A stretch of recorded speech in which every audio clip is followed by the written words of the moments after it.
వశిష్ఠ గీత. వశిష్ఠ మహర్షి శ్రీరామచంద్రునకు బోధించుట. రెండవ భాగం. వశిష్ఠ గీత. ఒకచోట భవిష్యత్తు కాలరూపమునగు, ఒకచోట వర్తమాన కాలరూపమునగు, ఒకచోట భూతకాల రూపమునగు, ఒకచోట సృష్టి, ఒకచోట ప్రళయము, ఇట్లు వివిధ కల్పనారూపములచే ఆత్మయగు బ్రహ్మమే నిశ్చలముగా స్థితి పొందుచున్నది. ఈ సమస్త జగత్తు భ్రమలకు ఆత్మజ్ఞానం లేకపోవటయే కారణమైనది. దృశ్యము నుండి మరలించి ఆత్మవైపు దృష్టి నిలిపిన ఈ జగత్ బ్రహ్మ నశించిపోతున్నది. ఈ ప్రకారముగా వివేక దృష్టిచే నిశ్చయించి అధికారియగు జీవుడు అనిమాద్యష్ట సిద్ధులను ఈశ్వరత్వమును కూడా మాయా మాత్రమని ఎరిగి యద్ధానిని తృణము వలె జూచుచు నిరతి శనన్మయుడై స్వాత్మయందే సుస్థిరుడై యుండును. చిదాకాశ రూపుడగు వశిష్ఠుడు బ్రహ్మాండములన్నింటినీ తన దేహము వలె గాంచుట, తమ స్వప్న సదృశ్యమైన ఆకాశ రూపిణయగు స్త్రీతో సంభాషించుట. నేనెప్పుడైతే చిదాకార రూపుడునైతినో నేను గమనశీలుగా నయ్యుండలేదు, నేనెచట స్థితి నొందియుండలేదు. నా ఆత్మయందే ఈ జగత్తుల గాంచి తిని. నాకు చర్మనేత్రము లేకున్నను ఛిద్ర పనేత్రముచే నేనెప్పుడు అనేక జగంబులను నా యందు చూసి తిని. ఆత్మ ఆ స్థితిలో ఉన్నప్పుడు స్వకీయ జ్ఞాన నేత్రముచే నా జగంబులన్నింటినీ నా అవయవములకు గాంచి తిని. జగంబులను నా యందు గాంచి తిని. నేనే కాదు, బోధ స్వరూపమగు ఆత్మకోటి ఏకత్వమొందిన వివేకులందరూ నా తోటి సమములుగా ఏకరూపులై యుందురు. ఇట్లు సర్వాత్మ స్వరూప దృష్టి పరిపక్వము కాగా అప్పుడు విజ్ఞాన స్వరూపమగు ఆత్మలో సమస్తము యొక్క ఏకత్వము అనుభవించును. యోగాదులచే సిద్ధులబడిసిన మనుజుడు పర్వతముపై నుండి తన దివ్య దృష్టిచే కోట్ల కొలది యోజనముల దూరమున ఉన్న బాహ్యాభ్యంతర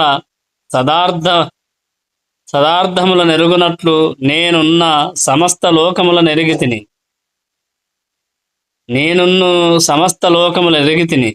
అప్పుడు మున్ను ఆకాశములో నన్ను ప్రశంసించిన యా స్త్రీ ఆకాశమున దేనివలే నా సమీపము నుండెను, నావలే ఆమెయు చిదాకాశమే స్వప్నమందు, చిదాకాశమే బాహ్యాంతర రూపము గల ఉదయించినట్లు ఆ సమాధి యంద ఆ దృశ్యము చిదాకాశ రూపముగానే యుండెను. స్వప్నమునందు యుద్ధ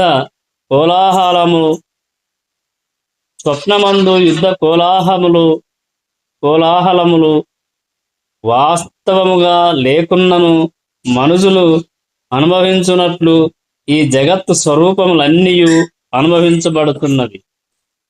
బోధ కొరకు స్వప్నమని చెప్పినప్పటికీ వాస్తవముగా ఈ దృశ్యము సత్తు స్వప్నము కాదు, కేవలము బ్రహ్మమే యగును. అటు పిమ్మట అనురాగవతియు దృశ్యరూపిణియునగు ఆ స్త్రీ యొక్క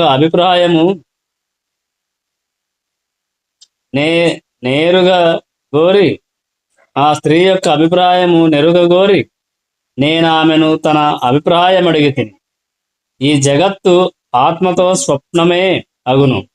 స్వప్నమందలి ఏ దృష్ట దర్శనము దృశ్యముల నిర్మల చిదాకాశములే అయినట్లు జగత్తు రూపమును నిర్మల చిదాకాశమే. సాకారులైన జీవుల స్వప్నము చిదాకాశమైన నిరాకార బ్రహ్మము యొక్క ఈ జగత్తు చిదాకాశమనుట సత్యము. ఓ రామా, వాస్తవముగా కర్తృత్వము గాని భోక్తృత్వము గాని జగత్తు గాని లేవు, బ్రహ్మమే కలదు. ఈ శరీరము ప్రారబ్ధ శేష పర్యాంతము నుండినను లేకున్నను సరియే. అజ్ఞాని దృష్టి యందు అనంతములైన దృష్టులు గలవు. జ్ఞాని దృష్టిలో చిద్ఘన మాత్రమే అయిన ఏకమగు బ్రహ్మము గలదు. అంత శ్రీరాముడిట్లు ప్రశ్నించెను. నిరాకారమగు దేహముచే ఆ స్త్రీతో తమ వ్యవహారమెట్లు సంభవించినది, తామెట్లు మాట్లాడగలిగిరి అని అడగగా వశిష్ఠుడిట్లు పలికెను. చిదాకాశమే శరీరము కాగా శబ్దములను ఉచ్చరించు అవసరము లేదు. అవి కల్పనలే. స్వప్నమున శరీరాదులు లేకనే వచనాది వ్యవహారము సంభవించుచున్నది. మరియు మృతునకు శరీరం ఉన్నప్పటికీ వచనము లేదు. స్వప్నమునందు వచనమున్నచో అతని సమీపమునందున్న వానికి అవి వినబడును గదా. కాన స్వప్నమందలి విచారణ నిజము కాదు. భ్రాంతియే. స్వప్నదేహములందు చిదాకాశమే శబ్దరూపము పొందుచున్నది. ఈ జగత్తులన్నీయు నిక్కముగా స్వప్నరూపములే.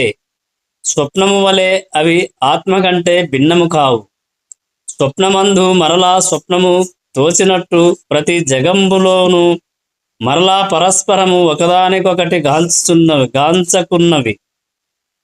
అట నిద్రించు జీవులు స్వప్న జగతాగ్జల జలము పొంది అచట కల్పింపబడిన పగటి యందు సర్వ వ్యవహారములు నాచరించుచున్నారు. అట్లు నిద్రించుచున్న మనుష్యులు వారి వారి స్వప్నములందు వ్యవహారములు గాంచుచున్నారు.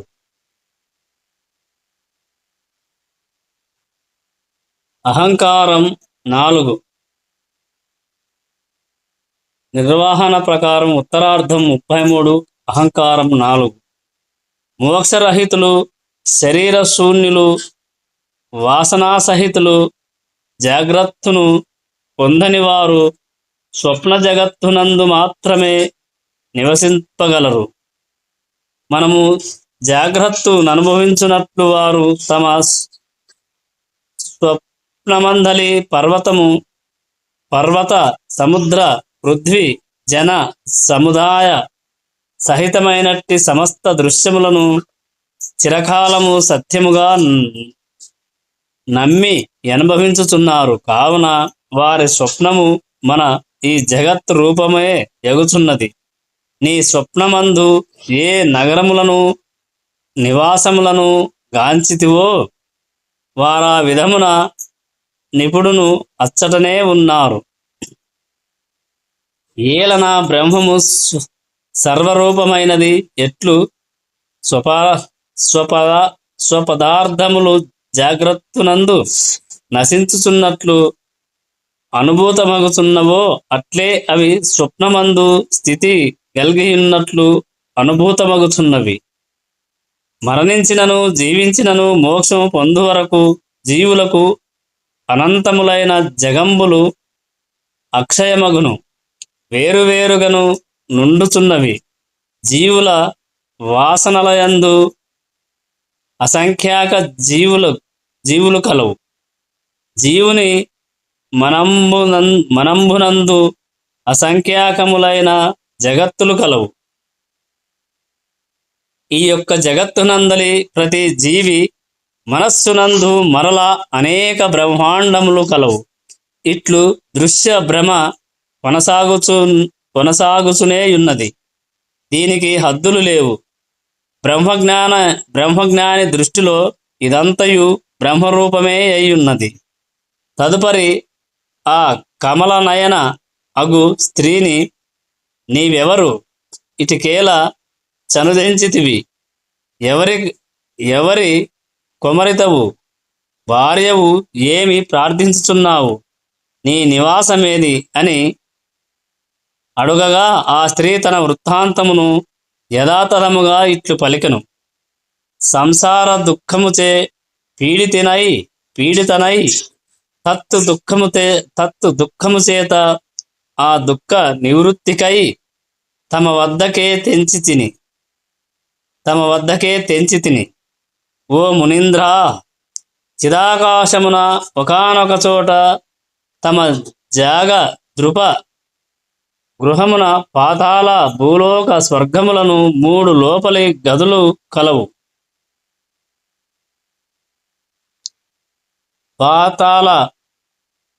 తమ జగద్రూప గృహమున పాతాళ భూలోక స్వర్గములను 3 లోపలి గదులు కలవు. అట్టి గృహమున మాయా ఒక కన్యను సృజించెను. ఆ గృహమున సప్తద్వీపములు సముద్రములు కలిగి సర్వ దిశలందు వ్యాపించి 10,000 యోజనముల విస్తీర్ణము కలిగిన సువర్ణ మయమగు భూప్రదేశము కలదు. అందు రాత్రి అందు స్వప్రకాశము గల కోరికలన్నింటినీ తీర్చగల చింతామణి కలదు. మరియు ఆ భూమి సంకల్ప మాత్రముచే సమస్త భోగములు కలుగజేయున్నది.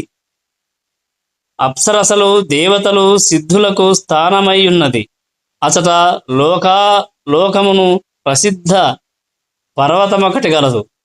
ఆ పర్వతమందొక చోట అంధకారము వ్యాపించి ఉన్నది, ఇంకొక చోట ప్రకాశము విస్తరించి ఉన్నది. ఒక్కొక్క చోట సాధుజనులు, మూర్ఖులు, బుద్ధిమంతులు, జనశూన్యము, జన సమృద్ధము, దేవతలు, అసురులు ఇత్యాది వివిధ పరిస్థితులు కలవు. అట్టి లోకాలొక పర్వత శిఖరముపై అనేక రత్నమయములైన శిలలు గలవు. ఆ శిలలపై సింహములు, వానరములు సదా విశ్రమించుచుండును. అందొక దృఢమైన శిల యొక్క యుదర భాగమున నేను నివసించుచుంటిని. బ్రహ్మదేవుని ఆజ్ఞచే నేనచట బంధింపబడి అనేక యుగములు అచట గడిపితిని. నాతో పాటు నా పతియు నచట బుద్ధుడై ఉన్నాడు. మేమిరువురము అచట చిరకాలము గడిపితిమి. కామదోషములచే మీ రూపము మోక్షము పొందక యుంటిమి. మాతో పాటు మా పరివారమంతయు నచట గలదు. బ్రాహ్మణుడైన నా పతి బాల్యము నుండి బ్రహ్మచర్యముతో కపటము లేని ఇంద్రియ చాపల్యరహితుడై పడియున్నాడు. అతని వ్యసన పరురాలనగు భార్యనగు నేను అతను లేకుండా ఒక నిమిషమైనను దేహమును ధరింపజాలకున్నాను. అతడు నన్నెట్లు తన భార్యగా గ్రహించెనో, ఇరువురికి ఇట్టి స్నేహమెట్లు వృద్ధి పొందినదో వచించెదను వినుడు. ఓ రామచంద్ర, ఉత్తమ కులస్థుడు, సజ్జనుడు, జ్ఞాన సంపన్నుడగు నా భర్త పూర్వకాలమున తన నివాసమందు తనకు తగిన ఉత్తమ కులవతియు సౌందర్యాది గుణవతియునగు స్త్రీని తన మనస్సునందు చిరకాలం భావించగా నేను జనించితిని. మనస్సుచే జనింపబడిన నేను అతని మానసిక భార్యనై వృద్ధి పొందితిని. క్రమముగా నేను భూమొగ్గ వంటి ఎత్తైన స్తనములతో శోభించుచు, పల్లవములను హస్తములతో, సమస్త గుణములతో, హరిణి వంటి దీర్ఘనేత్రములతో, మన్మధునికి కూడా ఉన్మాదము కలుగజేయు గలదానను, సర్వజీవులను నిరంతరము హరించుదాననై ఉన్నాను. ఇంకను నేను లీలా విలాసములందు ప్రీతి గల్గి గాన వాయిద్యములందు భోగములందు అనురాగము గల్గి తృప్తి పొందక మున్నాను. మనోమయ రూపిణి నగుటచే నాతని ప్రియ సఖివలే సంపదను దారిద్ర్యమును సమముగా చూచు దానను. నేను కేవలము నా పతి గృహమునందేగాక నాతనిచే కల్పితమగు ముల్లోకములందు చరించుచున్నాను.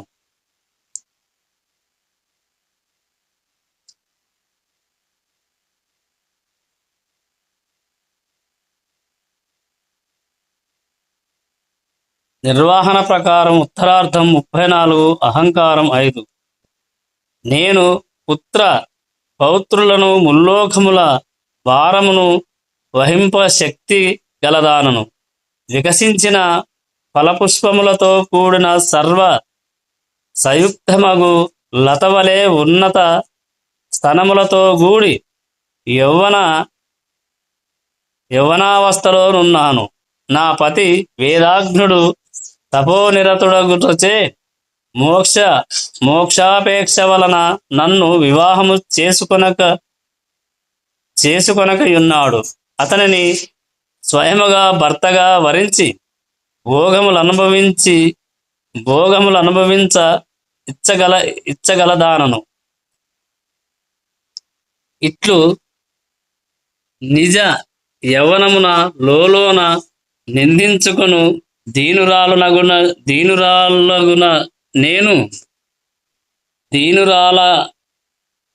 నేను విషయాసక్తి తీరకనే నా యౌవన దినములు వ్యర్థముగా గడిచిపోవచ్చున్నవి. అట్లు చాలా కాలమునకు నా విషయానురాగము వైరాగ్య దశను పొందెను. మొదట నా భర్త వృద్ధుడు, నీరసుడు, స్నేహ వర్జితుడు, ముని యగువాని వలన ప్రయోజనము లేదు. స్త్రీకి రసికుడు యువకుడునగు భర్త లభించుటయే జన్మ సాఫల్యము. పతిననుసరించునట్టి స్త్రీయే స్త్రీ. సజ్జనుటచే ననుభవింపబడు సంపదయే సంపద. శమద మాది సంపత్తి అయిన బుద్ధియే బుద్ధి. సమదృష్టి కలిగిన సాధుత్వమే సాధుత్వం. పరస్పర అనురాగము కలిగిన దంపతుల మనస్సునకు ఆది వ్యాధులు గాని ఆపదలు, అతివృష్టి అనావృష్టి వంటి ఉపద్రవములు బాధను కలిగించవు. ఓ మునినాయక, నా దౌర్భాగ్యము యొక్క విలాసము చూడుము. స్థిర యవనములో అనేక వత్సరములు ఎట్లు గడిచిపోయినవి. ఇట్లు వైరాగ్యముతో విరాగినై తమ ఉపదేశముతో ముక్తిని కోరుచున్నాను. ఇష్ట పదార్థము పొందని వానికి, పరబ్రహ్మయందు విశ్రాంతిని పొందని వానికి, దుఃఖ ప్రవాహములందు కొట్టుకుని పోవువారికి జీవితము కంటే మరణమే శ్రేష్టం. నా పతి నన్ను కోరక ఆత్మయందే స్థితి కలిగియుండు నాకు జగత్తుయడ వైరాగ్యము కలిగను. అప్పటి నుండి సంసారమందలి కోరిక నశింప ఆకాశ గమన సిద్ధి నొసగు కేచరీ ముద్ర దృఢముగా నవలంబించి తిని. దాని వలన ఆకాశ గమనమున సిద్ధులతో సంభాషణాదులు తలుపుచుంటిని.